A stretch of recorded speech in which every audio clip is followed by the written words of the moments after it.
power of your subconscious mind to achieve what you want.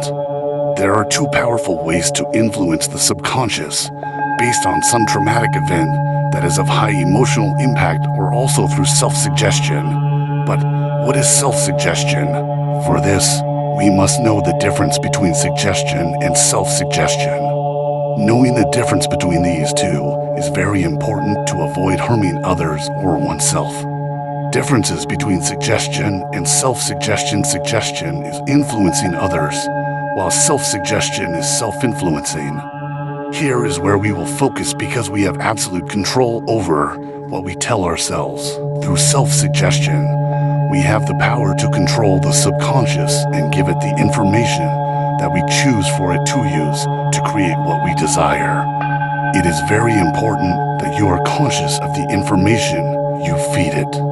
Absolutely everything that comes through your five senses can influence you, such as bad news, the opinions of others, television, or the internet, if you allow it, or if you are not aware of your ability to accept or reject the information presented to you. Everything that comes to you will be accepted by your mind. Let's see an example. When they tell you that an economic crisis is coming, it is most likely to generate a feeling of anguish upon receiving this news. That means you are not exercising your power to filter information consciously. The subconscious is the emotional part of the brain.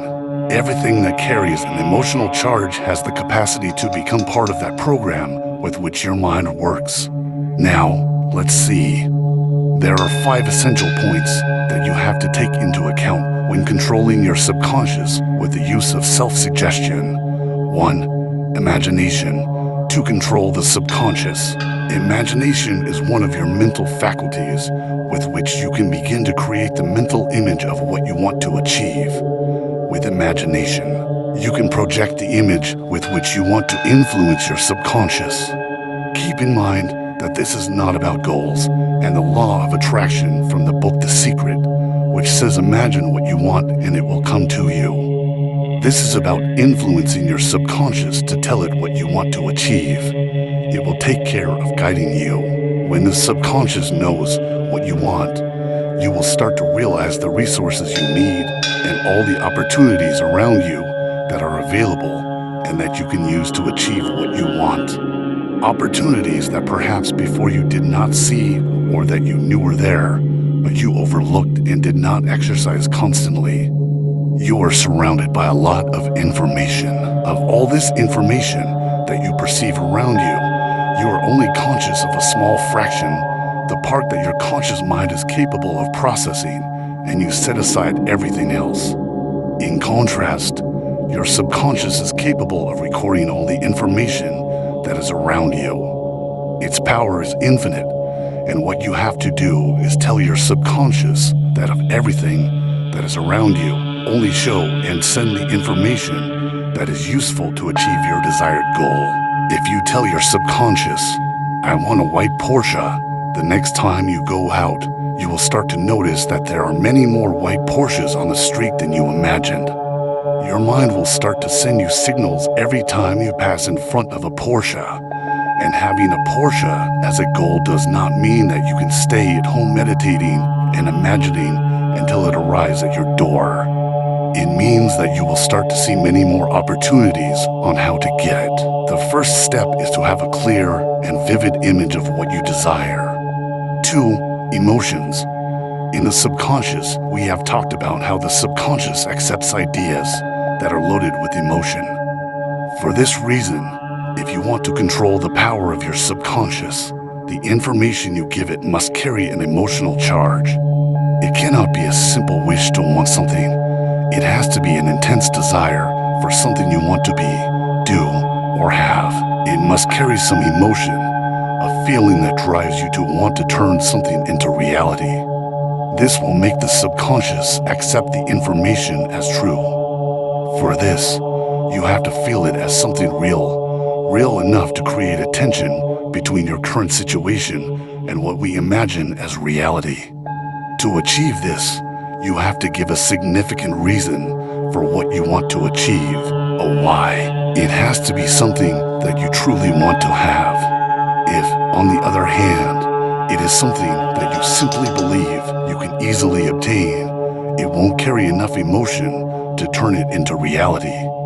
But if you choose something that you want with all your heart, that desire will control the internal subconscious so that this fervent wish will be turned into reality. Let's return to the desire for the white Porsche. The second step would be to feel the emotion while you are imagining yourself driving it, the new car smell, the sound of the engine, and how good you feel having bought it. 3. Repetition. To imprint things on the subconscious, repetition is key, especially when working with the power of the subconscious. It is a process that gradually becomes internalized over time and becomes easier each time it is practiced. When you work with the subconscious, it doesn't function overnight. It requires the idea to be internalized, and this is achieved through repetition. What you want to become reality has to be visualized, accompanied by emotion after emotion, as I mentioned. You have to see it as if it is already reality, as if you are already living it day by day. In this way, you can control your subconscious. The power of the subconscious is too powerful, and it is better to have it under good control and use it wisely. It is important to know that the subconscious does not distinguish between something that is real and something that is being imagined. It simply accepts what you give it. This repeated image, again and again, is recorded in the subconscious. It's like listening to the same music daily until you know it completely by heart. Over time, what you desire will begin to take shape. It will become easier to see it clearly and tangibly in real life. You must repeat this exercise until it is accepted by the subconscious. As the subconscious controls your actions, you will begin to take action to achieve what you have imagined. Repeating is something that needs to be done daily for a minimum period of 30 consecutive days. That is, if you start on the 1st of the month, continue until the 30th of the same month. If you miss a day, you restart the 30 days since it's like starting from zero. Your desire to achieve what you want will determine whether you are able to maintain consistency, as this allows perseverance to be present and thus continue with your desire to develop self-suggestion to your subconscious in search of what you really want. But if you don't achieve it, it's because your desire is weak. In this case, the only solution is to develop a deep and intense desire for what you want to achieve. Therefore, the third step is to repeat earnestly what is possible. Repeat all this information to your subconscious. 4. Affirm what you want to program the subconscious. Keep in mind that the mind thinks in images. Each word corresponds to an image. For example, if I tell you to think about the place where you live, your house, your apartment, or your room, an image comes to mind, not a word. Therefore, when influencing the subconscious, the information you give it must be in a positive form. You cannot tell it what you do not want because you will continue to obtain more of what you do not desire. The mind is not conscious of the word. It simply creates the image. For instance, if you say, "I do not want to be overweight," the image that comes to mind is of you being overweight. If you say, "I do not want to lose my job," the image that comes is of you without a job. This image is strong, and this vision of not having a job comes loaded with bad emotions of doubt and worrying, so your subconscious internalizes it faster. When your subconscious internalizes doubt and worrying, you start to feel fear. Fear puts your body in a state of anxiety and stress.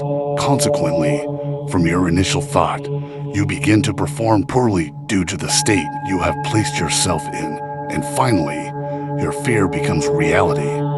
Do not use the word no, nor words that create images of what you do not want.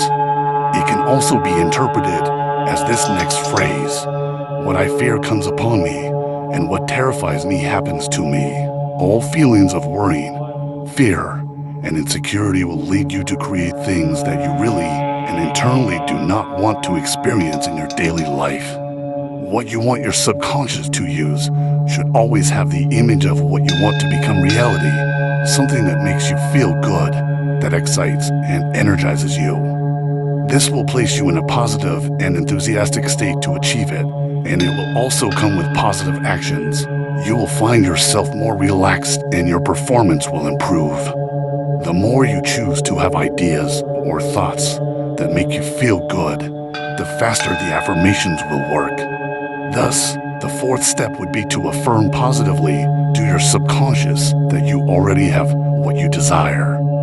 5. Relaxation. Relaxation helps the subconscious to better absorb the information we give it when we are in a state of relaxation, specifically when your brain is in an alpha state.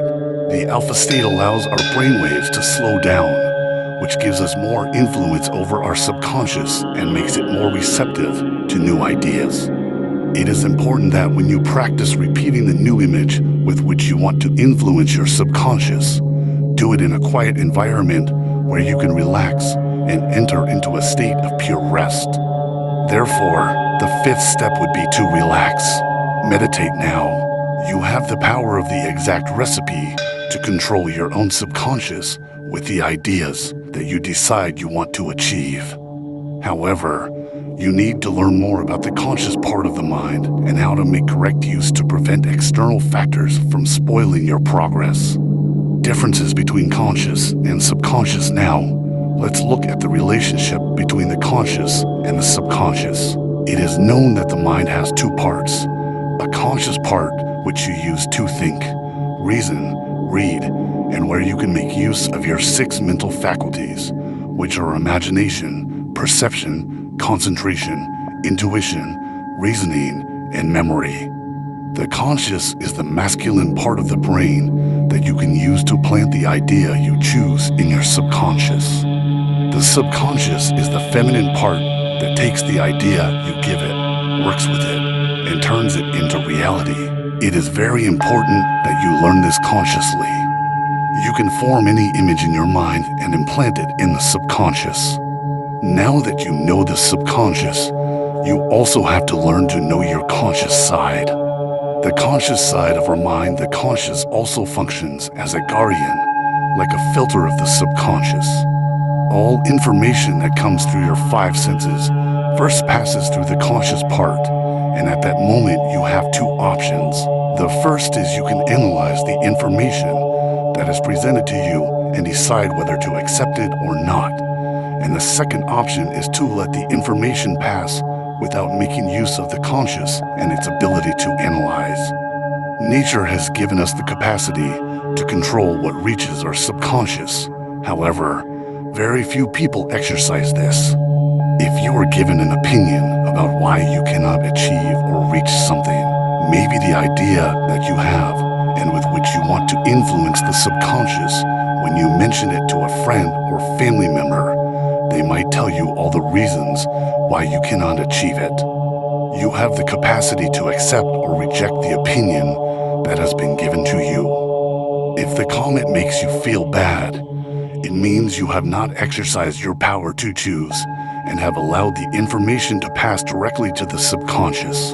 The subconscious is the emotional area. If something affects you emotionally, it means it has influenced you and has been accepted. That same opinion could have been filtered by the conscious, analyzed, and rejected. If someone tells you that you cannot do something, you can think that opinion applies to you, but not to me.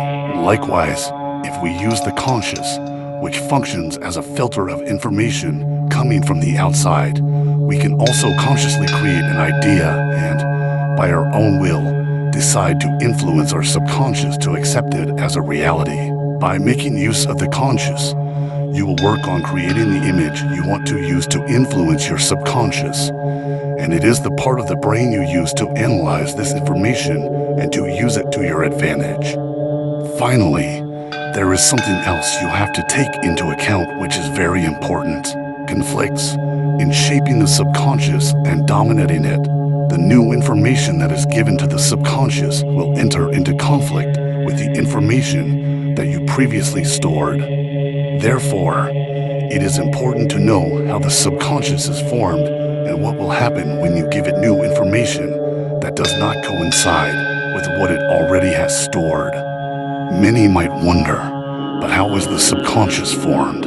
When we are born, the subconscious is completely open. It is very easy to influence because the conscious part has not yet been formed. The greatest example is that of when one is newly born. A baby will not analyze information to decide whether to accept or reject it. There is no information in their brain with which to work, no previous experiences or learnings. That is why a baby learns so quickly. It's like a sponge that absorbs everything that comes through the five senses. We were all babies at one point and learned from everything around us, like from our parents, relatives, teachers, tutors, and guardians. They absorb their beliefs, religion, habits, ways of thinking, and acting. Once the first years of life pass, as a good amount of information is stored, the child develops a conscious mind, a filter to analyze the information that is given. New information is compared with what is already stored in the subconscious, and this is where conflicts begin. How to reprogram the subconscious? So, you may wonder, what do I need to do to reprogram the subconscious? Well, what you need to do is the following. You will have to examine your own beliefs and see which ones contradict what you want to achieve. To defeat the enemy, you first have to know it. After you identify them, it's time to change them. You will have to create new beliefs that align with the idea you want to influence.